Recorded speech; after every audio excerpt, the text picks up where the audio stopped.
Hello, friend, and welcome back to Senior Wealth Wisdom. I am so glad you are here with me today. Now, let me ask you something. Have you ever wondered, should I take my CPP now or wait a little longer? Or maybe you are thinking, I have some money in my TFSA. What is the smartest thing to do with it after 60? Friend, these are very, very good questions. And the honest truth is, the timing of when you take your CPP and how you use your TFSA can make a difference of tens of thousands of dollars over your retirement years. Today, we are going to talk about 5 calm and practical strategies. No risky investments, no complicated schemes, just sensible, legal, and honest ways to make your retirement income work a little harder for you. So, let us begin. Strategy 1. Delay your CPP to age 70 for a bigger monthly check. Now, I know what you're thinking. Uncle David, I've been paying into CPP my whole working life. Why would I wait to collect it? Friend, that is a very fair thought. But here's the thing. Every single year you delay your CPP past age 65, your monthly payment goes up by 8.4%. That means if you wait from 65 all the way to 70, your monthly CPP check could be up to 42% higher for the rest of your life. Let me give you a simple example. Imagine your CPP at age 65 would be around $800 a month. If you wait until 70, that same check could be closer to $1,136 a month. That's an extra $336 every single month, or about $4,000 more every year. And remember, CPP is indexed to inflation. It keeps growing with the cost of living. This strategy works best if you're in reasonably good health and you expect to live into your late 70s or beyond. If that sounds like you, delaying CPP is often one of the best financial moves a Canadian can make. It's like a guaranteed pension raise for life. Strategy 2. Use your TFSA as a bridge fund from 65 to 70. So, if you're going to delay CPP until 70, the natural question is, what do I live on from age 65 to 69? And the answer for many Canadians is their TFSA, their tax-free savings account. Here's how it works. In the 5 years between 65 and 70, you draw carefully from your TFSA to cover your living expenses. Because TFSA withdrawals are completely tax-free, you're not adding to your income, which means no extra taxes and no risk of clawbacks on your OAS. Let me give you an example. Say you have $80,000 in your TFSA. You withdraw $16,000 a year for 5 years to bridge the gap. That money comes to you completely tax-free. You pay nothing extra to CRA.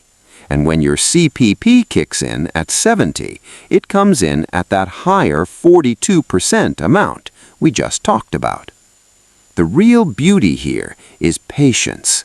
You're not spending recklessly. You're strategically using tax-free savings now so that you have a larger, guaranteed, inflation-protected income later. Calm, simple, and it works. Strategy 3. Keep your TFSA withdrawals smart to protect your OAS. Now, here's something many people don't know, and it surprises them when they find out. Your OAS, your old age security, can actually be clawed back by the government if your income gets too high. In 2025, the OAS clawback begins when your net income goes above approximately $91,000. For every dollar above that, you lose 15 cents of your OAS. That adds up fast. So strategy 3 is this. Use your TFSA wisely to keep your taxable income below the clawback threshold. Here's the key. TFSA withdrawals do not count as income on your tax return. They're completely invisible to CRA when it comes to calculating your OAS. So, if you need extra money in a given year, maybe for a home repair, a trip, or a gift to your grandchildren, take it from your TFSA, not from your RRSP or other taxable sources.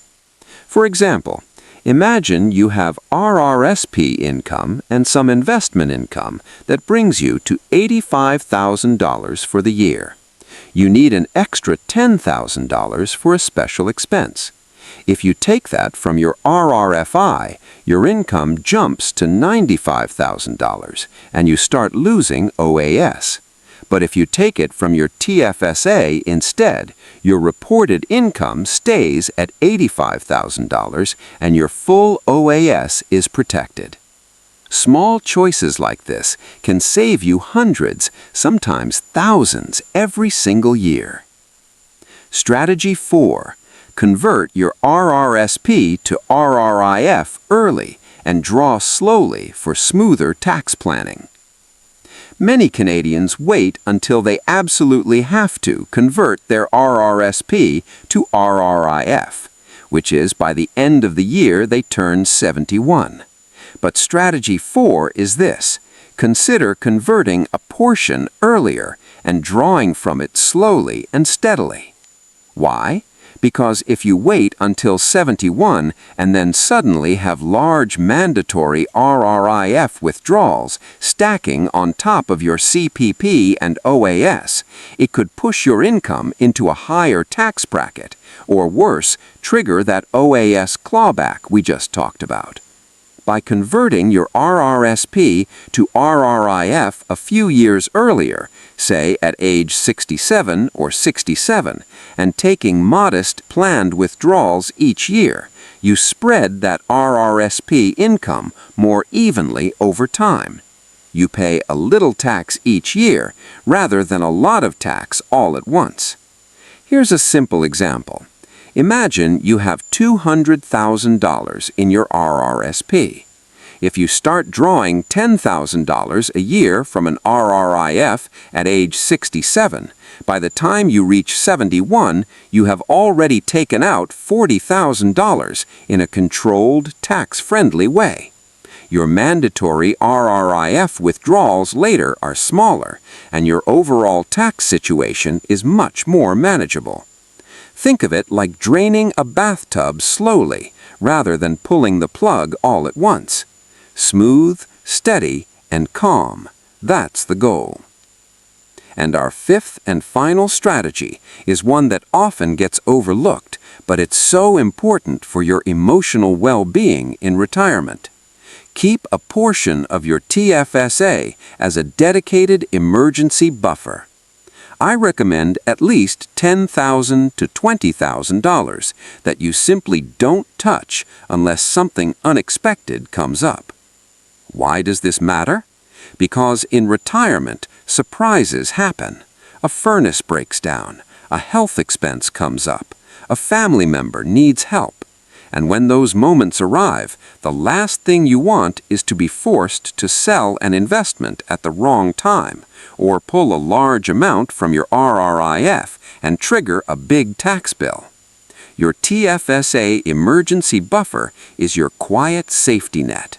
It sits there. It may even earn a little interest or growth inside the TFSA, and it's ready for you when life calls. Here's the example. 75-year-old Margaret had $15,000 set aside in her TFSA emergency fund. When her roof needed urgent repair, she calmly withdrew $8,000. No tax, no stress, no scrambling. Her CPP, her OAS, and her RRIF income were completely undisturbed. That is the gift of having a plan. Now, before we wrap up, Uncle David wants to be very honest with you, as always. These strategies are educational ideas. Everyone's situation is different. Your health, your family, your savings, your pension income, it all matters. Always check the most current CRA guidelines, or better yet, sit down with a licensed financial advisor or a qualified tax professional who understands your full picture. Please don't make major financial decisions based on a YouTube video alone, including this one. We're here to educate, to inform, and to give you a starting point for great conversations with the right professionals. This is not financial advice. Please consult a licensed advisor.